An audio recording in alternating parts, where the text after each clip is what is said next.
دار و مدار ہوگا کم از کم دیجیے. اس وقت ہمارا 80% سے زیادہ باہر کے قرضوں، IMF کے شرائط، مغربی دنیا کی پالیسیاں اس پر دار و مدار ہے، اور ہم ملکی وسائل استعمال نہیں کر رہے ہیں. کیونکہ جو باہر کے سودے ہوتے ہیں اور قرضے آپ لیتے ہیں اور باہر کی انویسٹمنٹ آپ لیتے ہیں تو اس میں بہت زیادہ کمیشنیں آتی ہیں، اور بدقسمتی سے ہماری جو 70 سال سے موجود ایک ہماری جو بیوروکریسی ہے اس کا جو ایک ذہنیت بن گئی ہے، اور اسی کی پاداش میں کچھ مفاد پرست طبقہ سیاستدانوں کا بھی جو روایتی سیاست کرتے ہیں وہ اس مشکل میں پڑ گئے ہیں کہ ہم بس کمائیں، اور اگر ہم ملکی وسائل استعمال کریں تو شاید ہم اس پہ کمیشن نہیں ملے گی، تو گھر کی بات ہو جائے گی. ہمیں اپنے وسائل پہ کھڑا ہونا چاہیے تاکہ ایک خوشحال معیشت کی طرف ہم قدم رکھ سکیں. ہم سے بعد میں آزاد ہوا ہے چائنا. ایشیا کے کتنے ممالک ہیں کہ جو پاکستان کے یا ہم عمر ہیں یا عمر میں کچھ کم ہیں، آج وہ معاشی لحاظ سے کیوں اتنی ترقی کر چکے ہیں اور ہم کیوں پیچھے ہیں؟ ہم نے تو برصغیر کے مسلمانوں کو کہا تھا کہ تم معاشی لحاظ سے ہندو کے غلام ہو، اور وہ اس کی بالادستی اس سے نکلنا ہے. آج وہ ہندوستان معاشی لحاظ سے کہاں پہنچ گیا اور ہم کہاں کھڑے ہیں؟ تو یہ ساری صورتحال ہے کہ جس کو ہم نے ترجیحات کے طور پر اپنانا ہے. اور تیسری بات کہ بہرحال یہ ملک اگر اسلام کے لیے بنا ہے تو اس پہ قانون سازی جو ہے وہ قرآن و سنت کے مطابق ہونی چاہیے، باہمی مشاورت کے ساتھ ہونی چاہیے.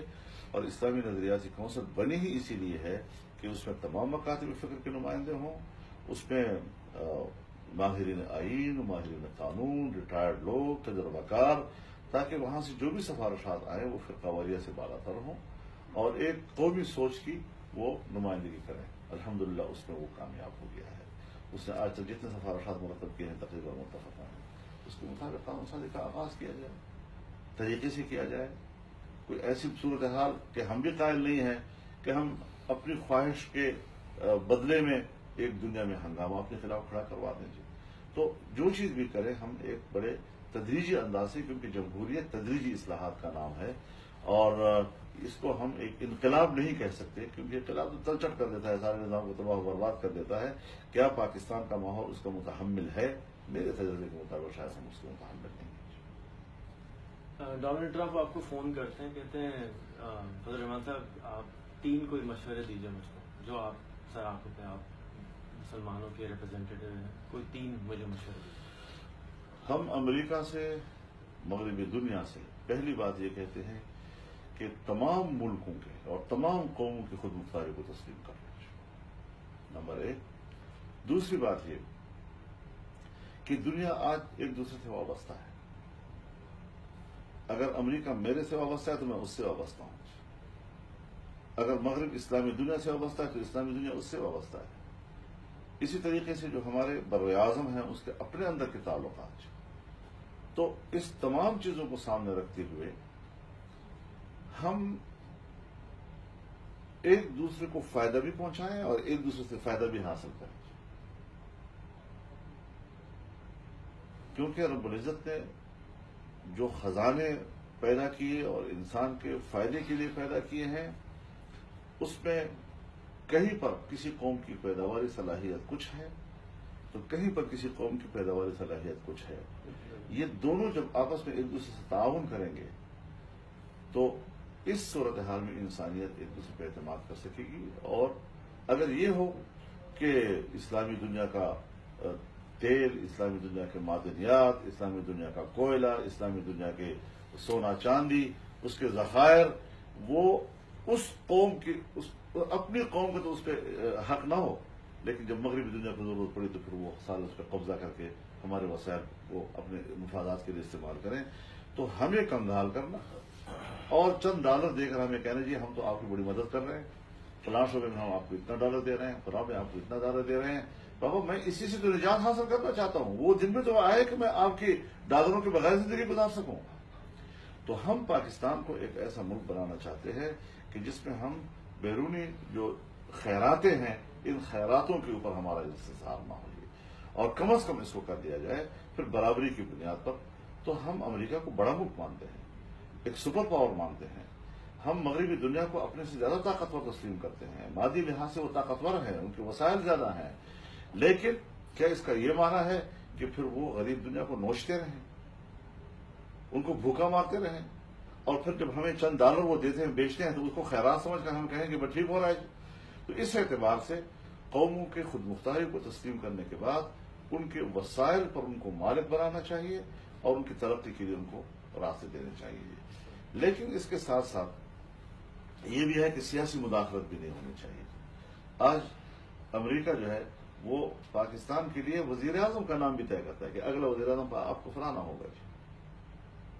ایسی مخلوق آ جاتی ہے کہ کبھی قوم نے اس کا نام سنا تک نہیں ہوتا جی۔ ملک قریشی بھی ہمارا ملک کا وزیر اعظم بن جاتا ہے، اور جس دن وہ عہدے سے اترتا ہے پھر پاکستان کو دیکھا بھی نہیں، نہ اس سے پہلے پاکستان کو دیکھا نہ بعد میں، اور وزیر اعظم بھی رہا۔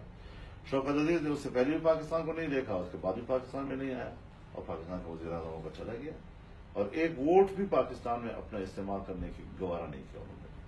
اب اس قسم کے لوگ جو بیرونی ایجنڈے پہ کام کرتے ہیں اور یہاں آ کر ہمارے لیے بڑے خرخواہ بن جاتے ہیں، یہ چیزیں بھی ہمیں ان کو ختم کرنا چاہیے، اور بیرونی جو سپورٹ ایسی قوتوں کو حاصل ہوتا ہے، میرے خیال میں وہ حیث قوم پہ اعتماد کریں اور قوم پر اپنی مرضی کے لوگوں کو مسلط کرنے کا رویہ تھا۔ تیسرا مشورہ رہے گا، تیسرا ان کو کیا مشورہ دیں گے؟ تیسرا یہی ہے کہ وہ اپنے عوام کی خوشحالی کے لیے کریں۔ اپنے ملکوں میں ہر حکومت کو حق ہے، ہم امریکی عوام کے دشمن تو نہیں ہیں، امریکہ میں بھی انسان رہتے ہیں، وہاں بھی غریب رہتے ہیں، اپنے ملکوں کو خوشحال کرنے کے لیے زیادہ توجہ دیں، اور دوسری دنیا کو کنٹرول کرنا اور دوسری دنیا پر تمام توانائی صرف کرنا، اس سے باز آ جائے تو میرا خیال ہے دنیا میں کوئی امن کے راستے نکل آئیں گے۔ ایک آپ کشمیر کمیٹی کے لیے صدر ہیں، مودی صاحب فون کرتے ہیں، بولتے ہیں بھائی 3 کام بتاؤ میں کرنے کو تیار ہوں، کیا مانگیں گے آپ؟ دیکھیے، انڈیا کے ساتھ ہمارا معاملہ بالکل مختلف ہے، اور بہرحال کشمیر ہماری نظر میں ایک کور ایشو ضرور ہے، لیکن میں ایک بات آپ سے عرض کر دینا چاہتا ہوں، ہمارے ہاں اپنی ذمہ داریوں سے جان چھڑانے کا بڑا آسان طریقہ ہے کہ اگر فضل الرحمان کشمیر کمیٹی کا چیئرمین ہے تو پھر فضل الرحمان نے کشمیر کے لیے کیا کیا، مسئلہ کشمیر کیوں حل نہیں کیا، کشمیر کو کیوں آزاد نہیں کیا، یہ چیزیں جو ہیں ایک قوم کو گمراہ کرنے والی بات ہے۔ کشمیر ملک کا مسئلہ ہے، کسی کمیٹی کا مسئلہ نہیں، صرف پارلیمنٹ کا بھی مسئلہ نہیں ہے، صرف حکومت کا بھی مسئلہ نہیں ہے، یہ قوم کا مسئلہ ہے۔ اگر پاکستان اتنا طاقتور ہے اور پاکستان کی حکمت عملی اتنی مضبوط ہے تو پھر اس میں کمیٹی بھی طاقتور ہے، پارلیمنٹ بھی طاقتور ہے، حکومت بھی طاقتور ہے، سب طاقتور ہے، اور اگر ایک کمزور ہے تو سب کمزور ہیں، تو اس کا معنی یہ ہے کہ ہم کچھ بھی نہیں کر سکیں گے۔ پاکستان کا کشمیر کے مسئلے پر موقف ضرور ہے کہ حق خود ارادیت ہونی چاہیے اور اس سے سواد رائے ہونا چاہیے اور کشمیریوں کو خود فیصلہ کرنا چاہیے، لیکن اس پر کوئی آپ کی حکمت عملی اور پالیسی نہیں ہے۔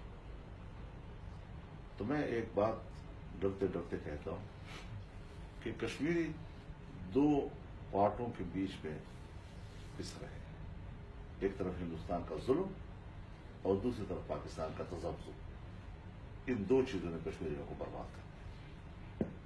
تو اب مودی سے کیا ڈیمانڈ کریں؟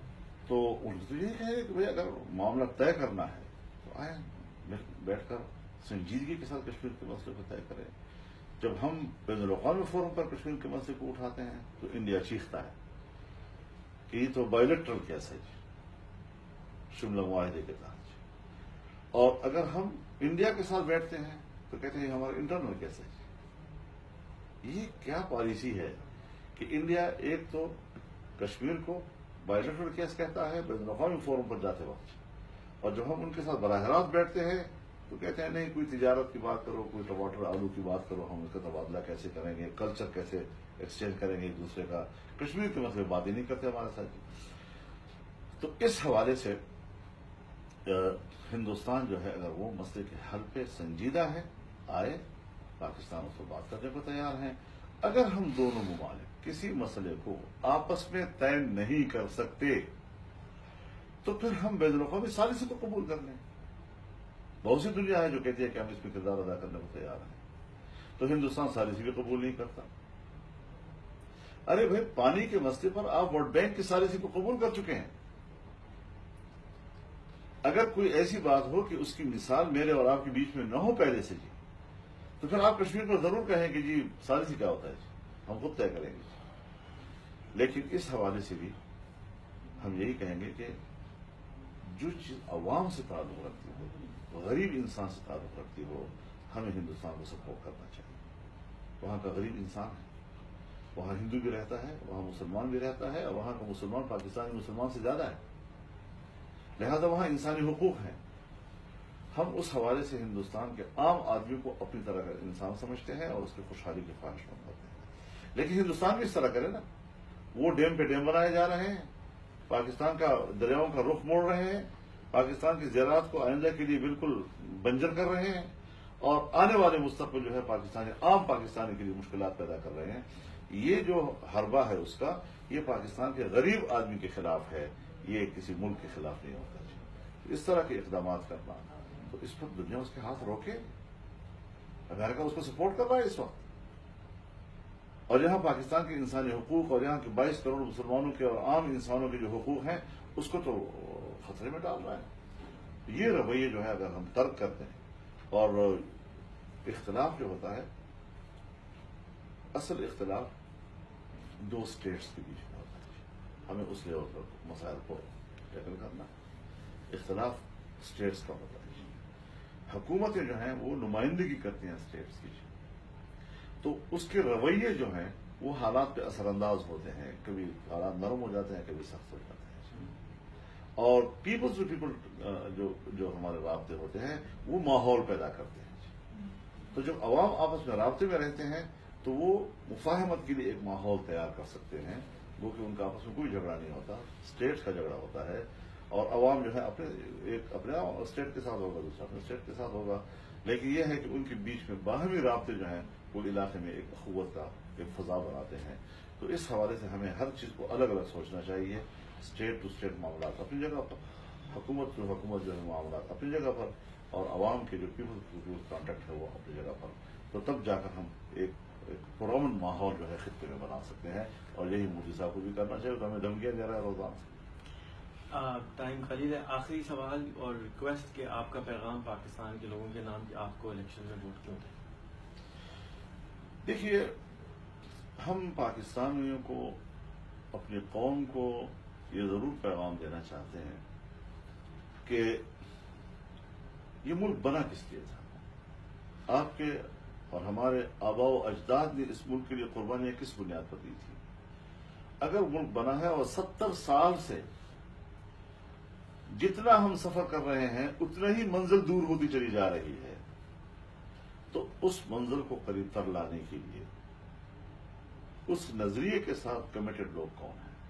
ظاہر ہے کہ اس نظریے کے ساتھ کمٹمنٹ جو ہے وہ اس وقت مذہبی جماعتوں کی ہے، متحدہ مجلس عمل کی ہے، کہ وہ پاکستان کو سوچتے ہیں، پاکستان کی اسلامی حیثیت کو سوچتے ہیں، اقلیتوں کے حقوق کا سوچتے ہیں، خواتین کے حقوق کا سوچتے ہیں، اور ملک میں امن و امان اور اس کی معاشی ترقی کا سوچتے ہیں. تو اس حوالے سے جو ملک کے نظریاتی حوالے سے ملک کی اصلاح اور ملک میں بہتری لانے کا سوچتے ہیں، وہ زیادہ حقدار ہوتے ہیں عام آدمی کے ووٹ کا، نہ وہ لوگ کہ جو پاکستان سے وفاداری کی بات تو کرتے ہیں لیکن آگے جا کر نہ دین اسلام ان کا مقصد ہے بلکہ اپنے ذاتی مفادات کو وہ ترجیح دیا کرتے ہیں، یا پھر وہ کسی بین الاقوامی ایجنڈے کو پاکستان میں لانے کے لیے تگ و دو کر رہے ہوتے ہیں اور وہاں سے مراعات حاصل کرتے ہیں. ایسی مخلوق کو ہمیں شکست دینی چاہیے، اور خالص جو پاکستانی نظریے اور اسلام کے لیے اور ملک میں امن و امان اور معاشی خوشحالی کا سوچتے ہیں، ان کو ہمیں فوکس کرنا چاہیے اور ان کو ہمیں سپورٹ کرنا چاہیے. بہت بہت شکریہ. خوش رہیے، آباد رہیے، پاکستان زندہ باد. اور امید کرتا ہوں آئندہ دوبارہ آپ پھر ٹائم دیں گے، آپ کے ساتھ ملتے ہیں. انشاءاللہ بہت ضروری تھا.